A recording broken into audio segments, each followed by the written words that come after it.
Aujourd'hui, à l'émission, nous regarderons le reniement de l'apôtre Pierre. Jusqu'où sommes-nous les défenseurs de l'Évangile ou de la personne de Jésus-Christ? Voilà le thème que nous regarderons aujourd'hui à l'émission La Parole vivante.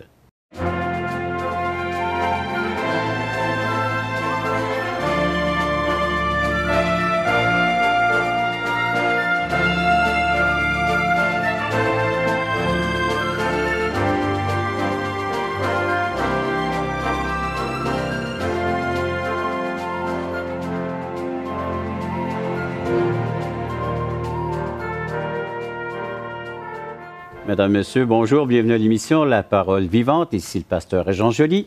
Nous vous invitons à ouvrir votre Bible, l'Évangile selon Jean, chapitre 18. Aujourd'hui, on regarde l'enseignement concernant le reniement de l'apôtre Pierre. Un autre aspect assez difficile pour notre Maître, notre Seigneur Jésus-Christ, de vivre un tel moment. Il y a des attachements, il y a des liens, des affections, et puis on voit que Pierre les manifeste, lui. Il ne les cache pas, ses sentiments, ses émotions. Bonjour, Jeff. Bonjour, Jean. Bonjour, Jean-Pierre. Bonjour, Jean. Alors, donc, on va parler de ses émotions, de ses sentiments que Pierre a à l'égard de son maître, au point de vouloir le défendre. Oui, dans le contexte, c'est quand même intéressant, parce que dans le dernier message qu'on a apporté, on parlait justement de Pierre avec son épée. Oui. Qui, je ne sais pas si c'était un homme extrêmement précis qui avait décidé de juste prendre l'oreille du gars, ou si, manquant de précision, il visait à la tête et il a rien pogné l'oreille. Il n'a pas manié souvent l'épée, hein? C'est un pêcheur, C'est donc ça, ouais. pas un soldat. Oui, oui. Mais ce Pierre, qui est plein de bonnes intentions, c'est vraiment c'est le bon représentant du bon gars, je pense, tu sais. De quelqu'un qui a des bonnes intentions, c'est authentique, il a vraiment un amour authentique pour le Seigneur.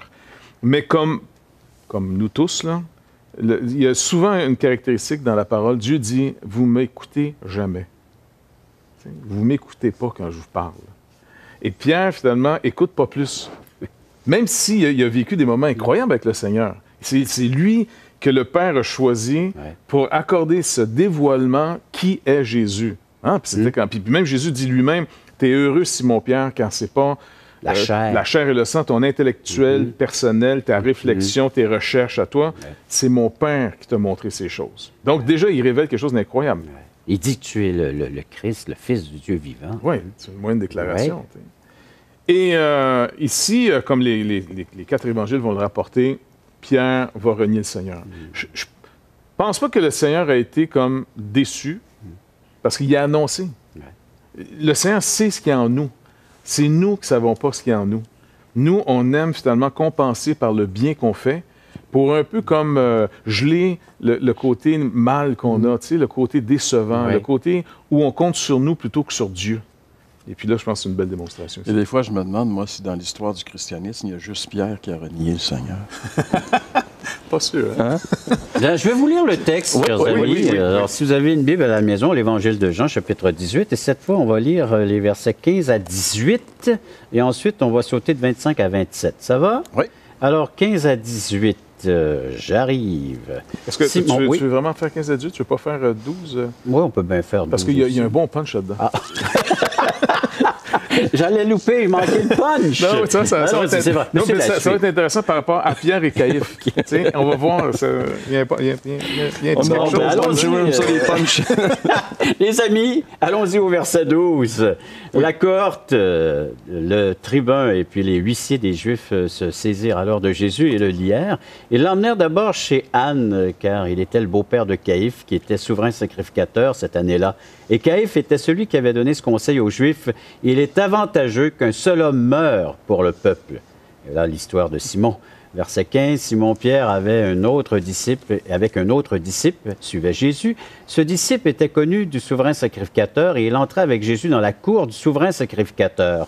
Mais Pierre resta dehors près de la porte. L'autre disciple, qui était connu du souverain sacrificateur, sortit par là à la portière et fit entrer Pierre. Alors, la servante, la portière, dit à Pierre, « Toi aussi, n'es-tu pas des disciples de cet homme? » Et il dit, « Je ne suis point. » Les serviteurs et les huissiers qui étaient là avaient allumé un brasier car il faisait froid et ils se chauffaient. Pierre se tenait avec eux et se chauffait aussi donc avec eux. On va s'arrêter là pour l'instant pour la lecture. Ensuite, il y aura d'autres versets. Mais on voit que donc Pierre s'installe près d'un feu.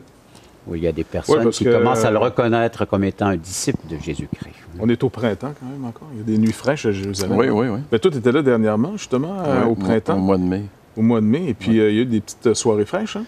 Oui, puis il y a eu des journées aussi assez spéciales. Mais oui, c'est vrai, la température... À Jérusalem, c'est un peu comme ça. Hein? Les nuits sont très... On est proche du désert. Hein? Ouais. Les nuits sont quand même relativement froides, mais le matin, le soleil tape.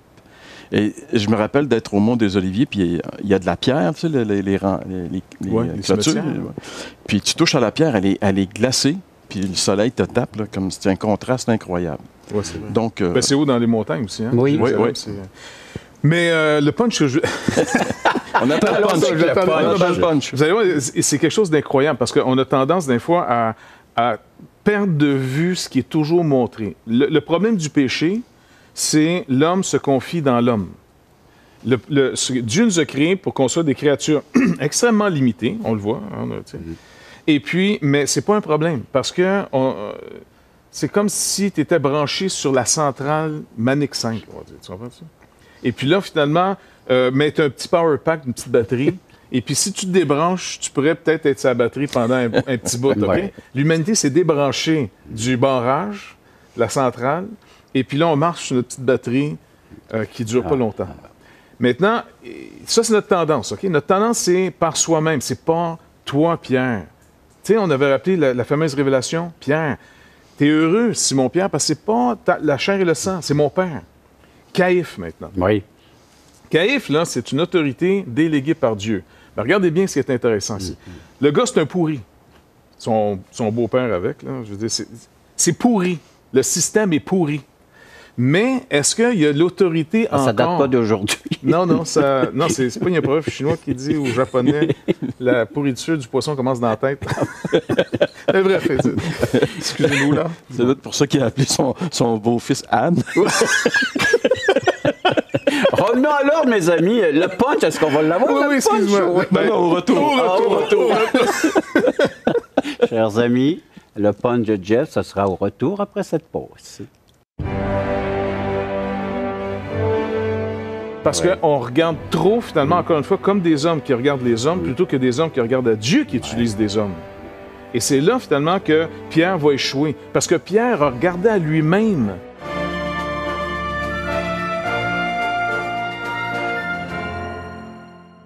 Assistez à un merveilleux déjeuner de l'espoir dans votre région.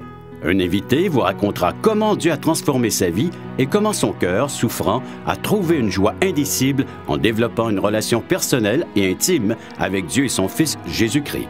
Des églises locales organisent de tels déjeuners dans plusieurs régions du Québec. Découvrez où et quand vous pouvez assister à un déjeuner de l'espoir dans votre région en visitant le site espoir.ca et en cliquant sur l'onglet « Déjeuner ». Alors, nous nous sommes remis un peu de nos émotions, et puis là, on s'est calmé. Ouais. Jeff, on est prêt à entendre, c'est quoi le punch du texte de Jean 18, verset 12 et suivant? Anne et Caïphe. Oui, justement. Qu'est-ce qu'il nous est dit? Au verset 14 que tu nous as lu, il nous est dit « Et Caïphe était celui qui avait donné ce conseil aux Juifs. Il est avantageux qu'un seul homme meure pour le peuple. » OK? Maintenant, c'est Jean qui nous a dit ça. Si on revient au passage où il nous l'a dit au chapitre 11 de son Évangile, verset 50, c'était après la résurrection de Lazare. Tout le monde est en train d'aller vers Jésus. Et là, c'est la panique générale dans les autorités juives de l'époque. Maintenant, ce même Caïphe, voici ce qu'il dit. L'un d'eux, verset 49, Caïphe, qui était souverain sacrificateur cette année-là. C'est important parce qu'il est nommé encore souverain sacrificateur cette année-là. Il dit quoi? Il dit, vous n'y entendez rien, vous ne réfléchissez pas qu'il est dans votre intérêt qu'un seul homme meure pour le peuple et que la nation entière ne périsse pas. Or, là, c'est Jean qui nous fait un commentaire ici. Il nous explique quelque chose de très important. Il ne dit pas cela de lui-même, mais étant souverain sacrificateur cette année-là, il prophétisa que Jésus devait mourir pour la nation. Il prophétisa. Et ça, c'est vraiment important de le saisir. Le gars, là, tu ne peux pas avoir plus ennemi du Seigneur, tu ne peux pas avoir plus pourri que ce gars-là, et pourtant, ce qu'il va dire à cause de la fonction dans laquelle il est en train d'opérer, et lui, il ne dit même pas dans cette intention-là. Là. Lui, il dit carrément comme un peu, tu sais, celui qui écrit Le Prince, là, Machiavel, C'est le genre de procédé machiavélique un peu en disant, écoute, t'en tues un pour sauver la gang. Oui, est-ce qu'on peut penser le fait que, bon, Jésus devient tellement puissant que ça vient aux oreilles des Romains, les Romains vont envahir Jérusalem, parce que... ils vont persécuter le peuple. Alors, tout aussi bien qu'il y en ait un qui soit livré, qui soit donné aux Romains pour que nous, on soit safe, on soit sauvés. Et c'est toujours cette fameuse justice du bouc émissaire. Ouais. Trouver quelqu'un qui a vraiment l'air coupable, qui incarne la culpabilité, et puis on va y mettre le fardeau, puis on retrouve momentanément une certaine paix et une cohésion contre quelqu'un. On le fait régulièrement. Même avec les événements qu'on a eus il y a plusieurs années, quand M. Bush, le président, a dit « l'axe du mal ». On oublie là, que les États-Unis là, sont en train de révéler des scandales financiers terribles. À la fin de l'administration Clinton et puis début Bush, là, on s'en va vers une crise économique. On l'a retardé de quasiment 10 ans parce qu'on a eu un cadeau incroyable, Ben Laden. Et, en même temps, l'autre, en Iran, là. Comment il s'appelle? Monsieur Moustache. Ahmadinejad? Non, celui qui ont été cherchés en Iran, là, qui... Bon. On a un plan de mémoire, les gens nous aideront et nous écriront le nom. On va avoir plein de courriels. On est limité un peu dans notre connaissance des terroristes, excuse-nous. C'est pas vos amis. Mais bref, tout ça pour dire que la théorie du bouc émissaire, c'est toujours... Lui, là, il pense mal, mais il ne se rend pas compte qu'il dit néanmoins une prophétie à cause de sa fonction. Donc, Pierre, qui a aussi prophétisé, « T'es le Christ, le Fils du Dieu vivant ». Prophétiser, c'est de parler au nom de Dieu. Tu sais, dans le sens, le Seigneur te saisit, puis tu dévoiles quelque chose au nom de Dieu. Tu parles au nom de Dieu dans les Écritures. C'est pas juste annoncer ce qui va arriver dans 50 ans d'ici, c'est de parler au nom de Dieu. Puis les intentions ne sont pas toujours correspondantes à la prophétie qui est donnée. Et c'est pour ça que l'inspiration des Écritures ne repose pas sur un gars inspiré qui parle, mais sur l'inspiration des Écritures. Toute Écriture est inspirée de Dieu, pas le gars. Nous, on regarde plus le messager que le message. Ça, oui, parce qu'on regarde trop, finalement, encore une fois, comme des hommes qui regardent les hommes, plutôt que des hommes qui regardent à Dieu qui utilise des hommes. Et c'est là, finalement, que Pierre va échouer. Parce que Pierre a regardé à lui-même. Et c'est pour ça que ça va le faire rentrer dans ce réunion. Parce que le Seigneur dit, non, Pierre, là, tu viens de regarder à toi. Je sais que tu es sincère. Je sais que tu m'aimes. Mais tu ne pourras pas soutenir ce qui s'en vient. Les Écritures disent, le berger va être frappé, les brebis dispersées. Et encore une fois, Jésus pourrait dire, tu vois, Pierre, même toi, quand j'ai parlé dans cette prophétie, soit Zacharie ou Joël, vous n'écoutez jamais, les gars, quand je vous parle. Je vous ai dit que vous allez m'abandonner, mais moi, j'ai prié pour vous. Vous m'écoutez jamais. C'est ça. Mais lui, par contre, il dit, mais, Pierre, même si toi, tu ne m'écoutes pas, et tu crois m'écouter, moi, j'ai néanmoins prié pour ta foi. Ça, c'est quelque chose d'apprendre que le Seigneur a prié, intercédé auprès du Père pour la vie et puis pour également la situation présente que nous sommes en train de regarder de Pierre. Il a prié pour lui. C'est pour ça que Jésus, il doit donner sa vie. Il doit racheter maintenant tous ceux qui vont croire en lui. Il y a une dette à payer. Et il doit les réconcilier à Dieu afin que Dieu nous redevienne favorable. Le pardon des péchés n'est que par Jésus-Christ. Ça ne peut pas être par nous-mêmes. Regarde, si on dit aux gens, si tu deviens bon, si tu fais tant d'œuvres, peut-être Dieu va te sauver. À quoi je regarde dans ce temps-là? À ce que je fais, pas à ce que Christ a fait. Et on retombe toujours dans ce panneau, c'est incroyable. Donc, le péché, c'est pas d'abord faire des mauvaises choses. C'est sûr que c'est faire des mauvaises choses, mais c'est beaucoup plus profond. C'est de faire les choses et de croire dans ce que j'ai fait, et non de croire dans ce que Christ a fait pour moi. Jean-Pierre, de quoi rajouter? C'est complet. Bien, juste...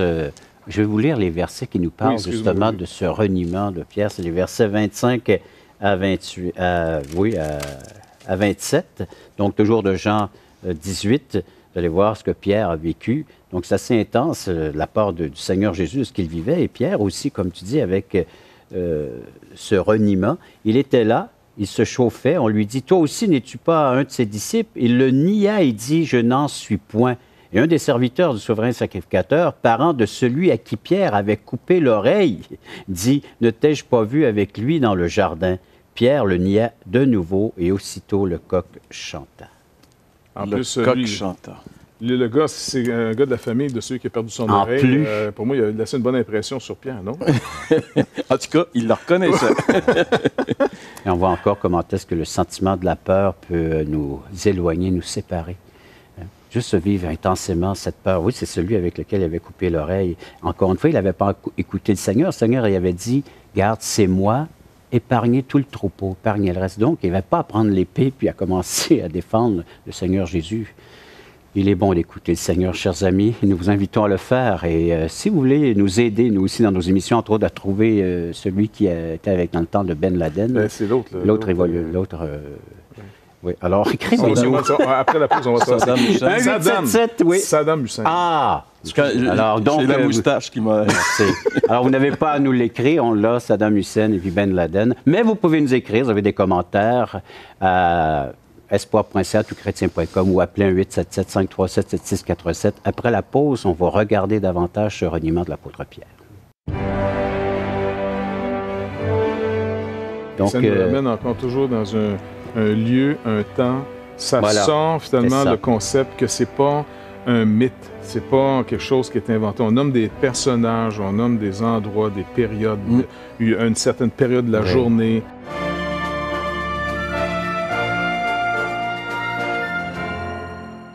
Voulez-vous combler le vide dans votre âme? Avez-vous soif d'une sérénité intérieure? La souffrance de votre cœur vous lasse-t-elle? Appelez dès maintenant pour recevoir gratuitement un évangile de Jean pour connaître l'amour de Dieu, un Nouveau Testament pour trouver des réponses à plusieurs de vos questions, le livre Destination finale pour comprendre la nécessité du salut et finalement la Bible et le salut qui nous explique comment recevoir Jésus. Contactez-nous à espoir.ca ou composez 1-877 l'Espoir.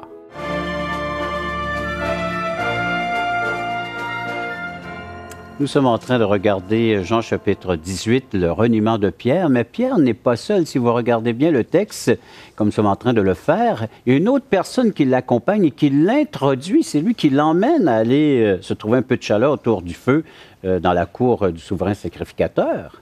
Oui, au verset 15, c'est écrit « Simon-Pierre et un autre disciple suivaient Jésus.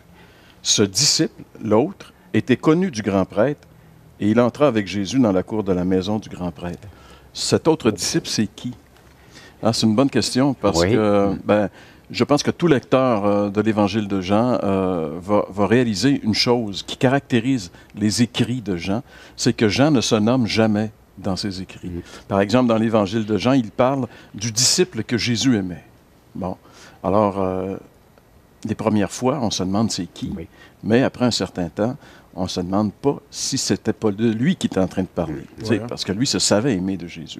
Mais enfin, c'est juste pour dire que Jean ne voulait pas se mettre comme en premier plan, mais il veut vraiment faire ressortir la personne de Jésus continuellement. Et ici, donc, l'autre disciple, c'est qui? Pourquoi on en parle un peu? Parce qu'il y a une théorie qui circule à laquelle j'ai été confronté. J'avais déjà lu à propos, mais quand on est confronté à une chose, c'est différent que de la lire. Et alors, justement, j'étais quelque part à Jérusalem, dans un lieu, un site historique, le Jardin du Tombeau. Et puis, il y a un évangélique qui nous servait de guide. Et c'est un homme intéressant qui présentait très, très bien les Écritures. Mais à un moment donné, il nous parlait de Jean qui avait laissé entrer, justement, Pierre chez le souverain sacrificateur. Et il nous disait que ça ne pouvait pas être Jean, le frère de Jacques, fils de Zébédée, mais un autre personnage. Et puis là, il a bâti un peu là-dessus. Puis après ça, moi, je suis allé le rencontrer. J'ai eu l'occasion, il était là. Et je lui ai demandé, je lui ai dit d'abord que j'avais été très surpris de ça. Et puis j'ai demandé d'où ça venait. Puis il n'était pas capable vraiment de me répondre avec les Écritures, mais il m'a dit qu'il faut étudier profondément, puis les grands théologiens nous disent ça, puis etc. Mais ça ne m'a pas convaincu, moi, en tout cas, que son argumentation. Mais moi, j'avais déjà lu quelque chose là-dessus qui m'avait allumé, puis qui m'avait satisfait comme interprétation, parce que, justement, l'autre disciple dont il est question ici avait un accès chez le souverain sacrificateur. Pourquoi? On sait que Jean était un pêcheur comme Pierre. Un commerçant de poissons. Et on pense, en tout cas, que c'était une entreprise, même Zébédée, qui était leur père, c'était une entreprise, comme on pourrait appeler par chez nous, de père en fils, etc. Donc, c'était des gens qui étaient déjà reconnus, des marchands de poissons qui étaient reconnus. Et en tant que tels, on disait qu'ils allaient vendre du poisson, bien sûr, un peu partout, et particulièrement à Jérusalem, et que ça leur permettait d'avoir des entrées chez les grands personnages, parce que c'était des commerçants. Et que c'est de cette façon-là que Jean, le disciple de Jésus, Jean, aurait eu accès chez le souverain sacrificateur. Et moi, je pense que cette explication-là me satisfait, mais je pense aussi que c'est conforme aux Écritures, justement concernant le fait que Jean ne s'identifie vraiment jamais comme Jean. Dans l'Évangile, en tout cas, dans ses écrits. Donc, c'est lui qui aurait permis à Pierre de pouvoir assister. C'est une chose intéressante pour les gens qui vont aller avec toi, Régent, en Israël bientôt. Demandez à votre guide qui vous amène à l'église Saint-Pierre en Gallicante. Je ne sais pas trop qu'est-ce que veut dire le mot Gallicante. Nous allons noter cela. Mais Gallicante, ça a rapport avec le coq, et c'est une église qu'on a construite sur le palais de Caïphe, là où ces événements se seraient passés. Et c'est un beau site, c'est un bel endroit, mais aussi il y a les marches qui sont probablement d'origine ou au moins de l'époque byzantine. Donc, c'est un site intéressant à visiter, mais ça nous rappelle ces événements. Quand on est sur ces lieux-là, ça nous rappelle les événements, puis quand on est sur le lieu, on voit très bien où est le jardin de Gethsémani, tout le trajet que Jésus a fait cette nuit-là. Et on peut méditer et réfléchir. Parce que c'est ce que le Seigneur avait prédit, c'est qu'avant que le coq ne chante 3 fois, tu m'auras renié. Oui, oui. Hein? Et donc, le coq devient ici important, jusque dans la prophétie ou dans les paroles du Seigneur Jésus-Christ lui-même. Donc, ça nous ramène encore toujours dans un lieu, un temps. Ça sort finalement le concept que c'est pas un mythe, c'est pas quelque chose qui est inventé. On nomme des personnages, on nomme des endroits, des périodes, une certaine période de la journée. Donc, Dieu vraiment touche notre histoire. Il est au milieu de nous. Il est présent. Puis là, on prêche sa parole. À plus forte raison, parce que c'est sa promesse, il nous a dit qu'il serait avec nous. Donc, pour qu'on puisse proclamer sa parole, il faut que lui, ça soit sa parole, et il va bénir sa parole qui va être propagée.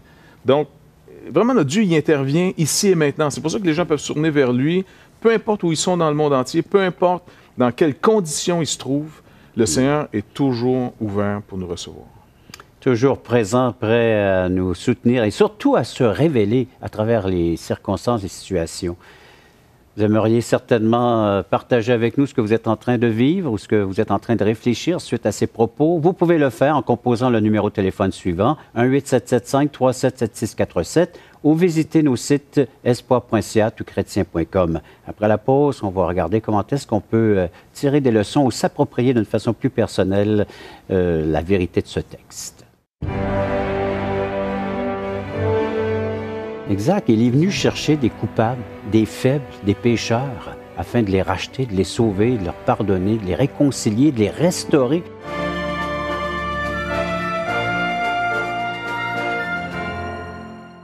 Espoirpourlecoeur.org aborde des problèmes que tous peuvent rencontrer un jour. Solitude, culpabilité, manipulation, rébellion et adultère. Chaque problème est clairement défini avec ses symptômes et ses caractéristiques. Des pistes de solutions sont données. Le but du site espoirpourlecoeur.org est d'encourager les chrétiens à s'entraider. Pour participer à l'une de nos conférences, consultez notre site espoirpourlecoeur.org.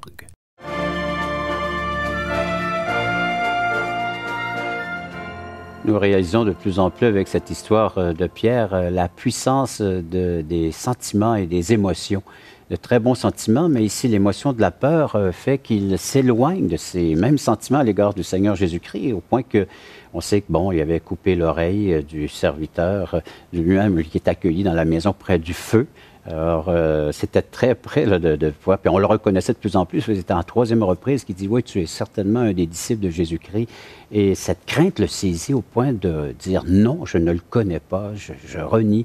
Et souvent, peut-être des sentiments chez vous qui sont emportés par la peur, et vous avez peur. Est-ce que vous êtes en train de craindre de vous identifier à Jésus-Christ? Vous craignez vraiment de suivre cet évangile, ce que les gens vont dire de vous, ce qu'ils vont penser de vous. Vous êtes en train de vivre peut-être cette réflexion. Et puis le Seigneur Jésus-Christ, c'est la dernière personne à craindre dans le sens qu'il nous accueille tel que nous sommes dans notre faiblesse, est-ce que même avec notre péché.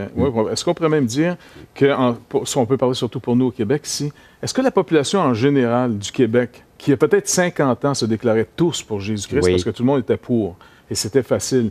Et soudainement, Dieu a permis, en laissant la liberté à quelques-uns, de commencer à monter une culture anti-chrétienne, anti-Jésus-Christ. Moi, je suis sûr que plein de gens croient au Seigneur, espèrent en lui, mais comme Pierre, publiquement le renie. Parce que là, c'est pas in de parler de Jésus. Hein? Bon, mais peut-être que ça s'adresse à nous, ça, maintenant. Spécialement nous autres au Québec, là. Ou peut-être même en France, si on nous écoute en France. Peut-être on voit une Église faible aujourd'hui au Québec aussi, ou comme dans la francophonie. Mais on ne sort plus, on n'ose pas monter publiquement pour le Seigneur. C'est la nuit. Et puis, on se réchauffe, on ne veut pas perdre nos jobs, on ne veut pas perdre nos amis. Puis, je dis, t'es-tu là-dedans, toi? Non, moi, je ne connais pas. Tu regardes ça, ce programme-là, toi, là? Ben, je sais jamais, je te demande, non. Alors que nos codes d'écoute ne cessent d'augmenter d'année en année. Donc, mais c'est gens. tellement pratique. Oui. Je veux dire, c'est facile de lancer la pierre à Pierre. La pierre à Pierre. Mais est-ce que le Québec... Est-ce que plein de gens restent très, très discrets? C'est une forme de reniement. Qui dit rien consent? On parle publiquement contre Jésus-Christ.